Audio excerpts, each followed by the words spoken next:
is Arkansas Senator Tom Cotton. He's a member of the Senate Armed Services Committee. And we do have to just take a moment here. What you and your staff have been doing, amongst other people on Capitol Hill, but been tireless in trying to help people get out. And you certainly should be commended for that. Let's get your reaction to this. Here is Biden, Blinken, and Psaki all yesterday. Take a look. Our first priority in Kabul is getting American citizens out of the country as quickly and as safely as possible. As the president's made clear, our first priority is the evacuation of American citizens. And right now our focus and our priority is getting American citizens evacuated and our Afghan partners evacuated. Let's just get your reaction to all of that, Senator.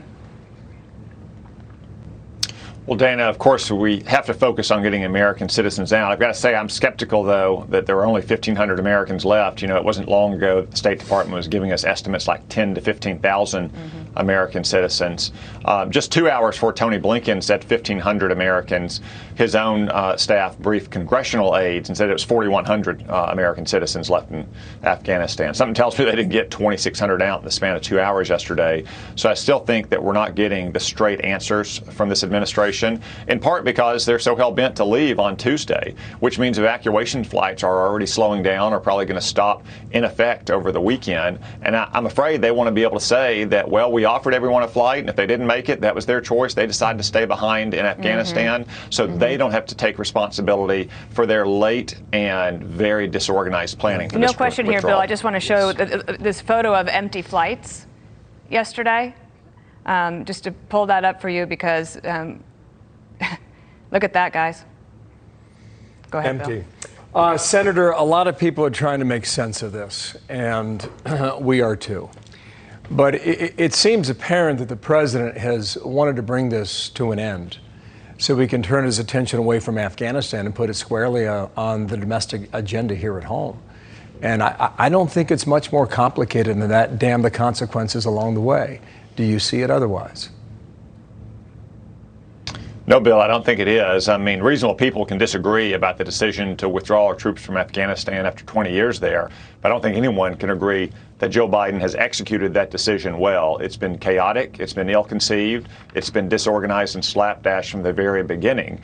And his White House seems to be treating this like it's just a bad news story after a gaffe on the campaign trail, and they can grit it out and turn the page, and the headlines will change in a few days. And the headlines they want back in the news is what Nancy Pelosi was talking about this week, their reckless $3.5 trillion taxing and spending bill. But when our troops are gone Tuesday, if we stick to that deadline, and there are hundreds, if not thousands, of not only American citizens, but green card holders, and who only knows how many Afghans who risked their life to fight alongside us, who have been approved by our government, vetted for security reasons to get a visa and come here, it's not going to be a bad news story that you can just walk away from. Yeah. It's going to be an ongoing catastrophe. The point to be made here is that this is the plan, and this is how it's playing out here. Go ahead, Dana. Well, I was just going to point out that there was some news, I think, that would be very good to get your reaction to. This is a Taliban spokesman to NBC News regarding what actually happened in their mind on 9/11. Although there was no proof he was involved, now we have given promises that Afghan soil won't be used against anyone. You still don't think that Osama bin Laden carried out 9/11? There is no evidence. Even after 20 years of war, we have no proof he was involved. Senator? Yeah, the Taliban has not changed its colors. They may be on their best behavior right now in front of the cameras in Kabul, but that behavior is not very good, as we've seen from the video of Taliban goons beating people outside the gates of the airport. But all around the country, it's much worse. After Americans are gone, it will become worse yet. They have not renounced al-Qaeda. They'll continue to harbor terrorists, and Afghanistan will go back to what it was before 9/11, which is a safe haven and a sanctuary for foreign terrorists to plot and ultimately launch attacks against Americans. Except the Taliban will be in a stronger position. They now control all of the country, which they didn't before 9/11. They have all that weapon and equipment that they seized, and they have the prestige of forcing Joe Biden to run from Afghanistan in the face of their capture of the entire country in a matter of days. Yeah. I would encourage our viewers, if you get a chance, check out that interview with Richard Engel that aired this morning on the Today Show. It's really stunning where you think about 20 years later where the Taliban's position is now with al-Qaeda linked up yet again. Senator, we don't have a ton of time, but this is an important question. What do you know from your office as to progress or what still needs to take place based on requests you're getting?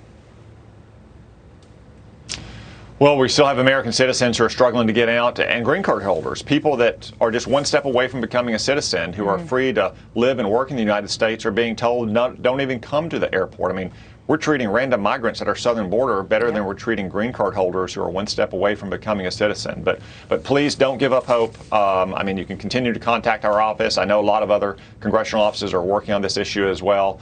I think there's a lot of people in Congress, no matter what Joe Biden does, that are not going to walk away from Afghanistan and our fellow Americans on Tuesday. Senator, thank you for your time. Bravo to the work you're doing, the folks Thank that you. work for you, okay? Thank you, Senator Tom Cotton there.